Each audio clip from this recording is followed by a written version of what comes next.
अगर कोई पूछे कैंसर का क्या इलाज है, तो डॉक्टर तो छोड़िए, हर आदमी यही कहेगा भाई ऑपरेशन होता है, कीमोथेरेपी लगती है, रेडियोथेरेपी लगती है, किसी को सब कुछ लगता है, किसी को इनमें से एक दो चीज़ें लगती हैं।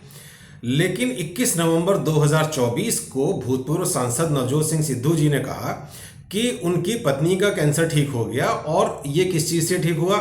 नींबू के रस से, चुकंदर के रस से, हल्दी से। जो लंबे समय तक चलने वाली बीमारियां हैं, जैसे कि कैंसर है या डायबिटीज़ है, इस तरह की बीमारियां हैं, इनका जो इलाज है वो महंगा है और कष्टकारी भी है, लंबे समय तक चलता है और हमेशा सफल भी नहीं होता। तो अब ऐसी परिस्थिति में जाहिर सी बात है कि लोग विकल्प की तलाश करेंगे। अब कैंसर को ठीक कर देंगे, ये दावा हर तरफ से आता है। जो चंगई सभाएं होती हैं वो सब बीमारी ठीक करने का दावा करती हैं, और ख़ास तौर पे कैंसर को ठीक करने का दावा तो बहुत ज़ोर शोर से करती हैं। इसी प्रकार बहुत तरीके की राख, कहीं का पानी, न जाने क्या क्या, सब ये कहते हैं कि हाँ जी हम कैंसर को ठीक कर देंगे। लेकिन इनमें से किसी ने भी ऐसे रिजल्ट नहीं दिए हैं, ऐसे लाभ नहीं दिए हैं जिनको दोहराकर उनकी पुष्टि की जा सके। ये अलग बात है कि यदि आप उनके सोशल मीडिया चैनल देखेंगे या टीवी चैनल पर उनके विज्ञापन दिखेंगे, तो ऐसे बहुत सारे लोग मिलेंगे जो ये कहेंगे हाँ जी हम ठीक हो गए, हमें स्टेज 4 बीमारी थी। लेकिन जब उन्हीं परिणामों को दोहराने की कोशिश की जाती है तो वो परिणाम नहीं दोबारा से मिल पाते हैं। आयुर्वेद के बारे में ये सब बातें लागू नहीं होती। आयुर्वेद सबसे पुरानी और सबसे स्थापित चिकित्सा पद्धति है।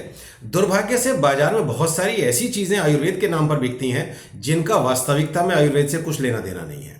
ये काफ़ी सारे अध्ययनों से पुष्ट हो चुका है, सिद्ध हो चुका है कि यदि हमारी खुराक में चिकनाई की मात्रा कम रहे और फाइबर यानी फल वगैरह इनकी मात्रा ज़्यादा रहे, तो ये कैंसर के खतरे को कम कर सकते हैं।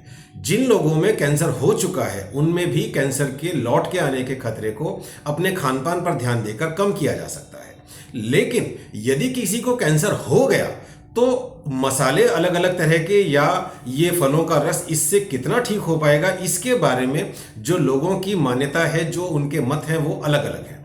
लेकिन आजकल जो युग है वो प्रमाण आधारित यानी एविडेंस बेस्ड ट्रीटमेंट का युग है। इस समय किसी का सिर्फ मत होना पर्याप्त नहीं है, हमें ऐसे प्रमाण की आवश्यकता है जिसको दोबारा से दोहराकर उसकी पुष्टि की जा सके। हम लोग खुद को आधुनिक चिकित्सा के डॉक्टर कहते हैं, जो दूसरी पद्धति के लोग हैं वो हमें एलोपैथिक डॉक्टर कहते हैं, लेकिन हम खुद को आधुनिक चिकित्सा पद्धति का डॉक्टर कहते हैं। ये जो स्वघोषित आधुनिक चिकित्सा पद्धति है, इसकी अपनी समस्याएं भी हैं, जैसे कि इलाज महंगे हैं और इलाज के कई बार दुष्परिणाम भी होते हैं। लेकिन इसके अंदर कुछ ऐसी अच्छी बातें हैं जिनको कोई भी नकार नहीं सकता है। ये हर अच्छी चीज़ को आत्मसात कर लेती है। इसका मतलब किसी डायबिटीज़ के मरीज का शुगर कंट्रोल करने के लिए उसको सुअर की पैंक्रियाज से निकला हुआ इंसुलिन दिया जा सकता है।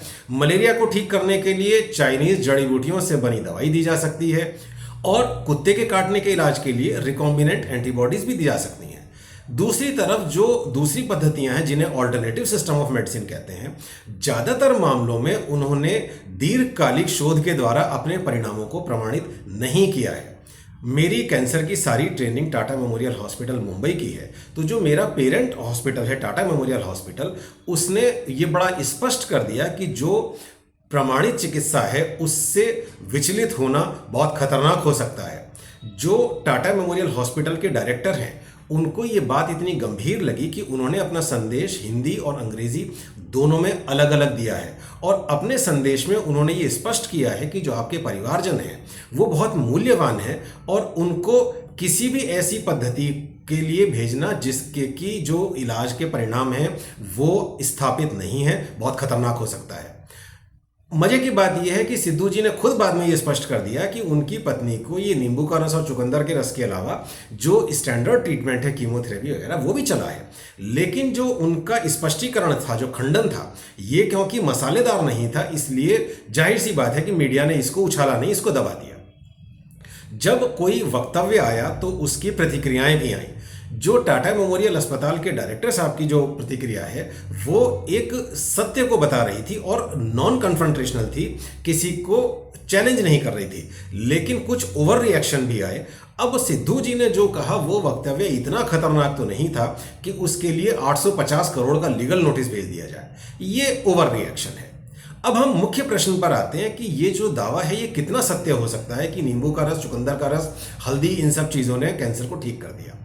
इसका उत्तर है कि ये बहुत ही संदेहास्पद है, बहुत बहुत संदेहास्पद है।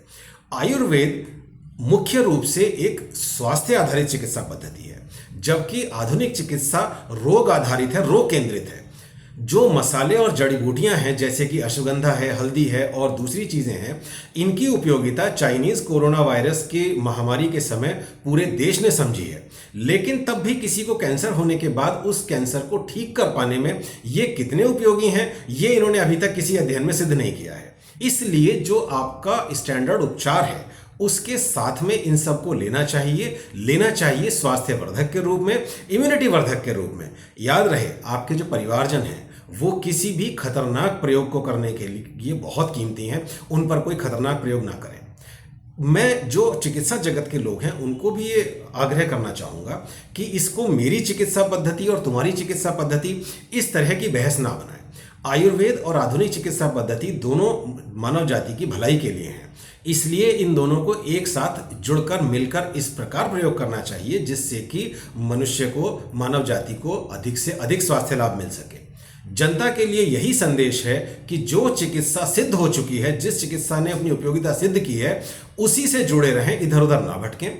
आयुर्वेदिक मेडिकल कॉलेजेस की एक बहुत बड़ी जिम्मेदारी है कि वो चिकित्सा पद्धति की उपयोगिता को, उसके प्रभावों को लंबे समय तक दीर्घकालिक शोध के द्वारा प्रमाणित करें, उसकी पुष्टि करें और उसको पब्लिश करें, जिससे कि इसको पूरे विश्वास के साथ जनता की भलाई के लिए प्रयोग किया जा सके।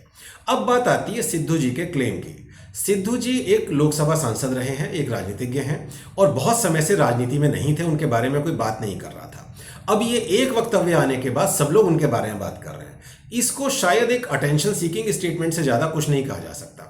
उन्होंने खंडन किया, लेकिन ये बहुत पुराना तरीका है कि बड़ा झूठ बोलो, छोटा सा खंडन कर दो। उनके मामले में ये काम आ गया। इसलिए जनता से यही अपील है कि कृपया भ्रमित ना हो और अपने मरीज के इलाज पर अपना सारा ध्यान केंद्रित रखें। इस सब के साथ ही मैं आप सभी को, सभी रोगियों को एक अच्छे स्वास्थ्य की और शीघ्र स्वास्थ्य लाभ की शुभकामनाएं देता हूं। धन्यवाद, नमस्कार।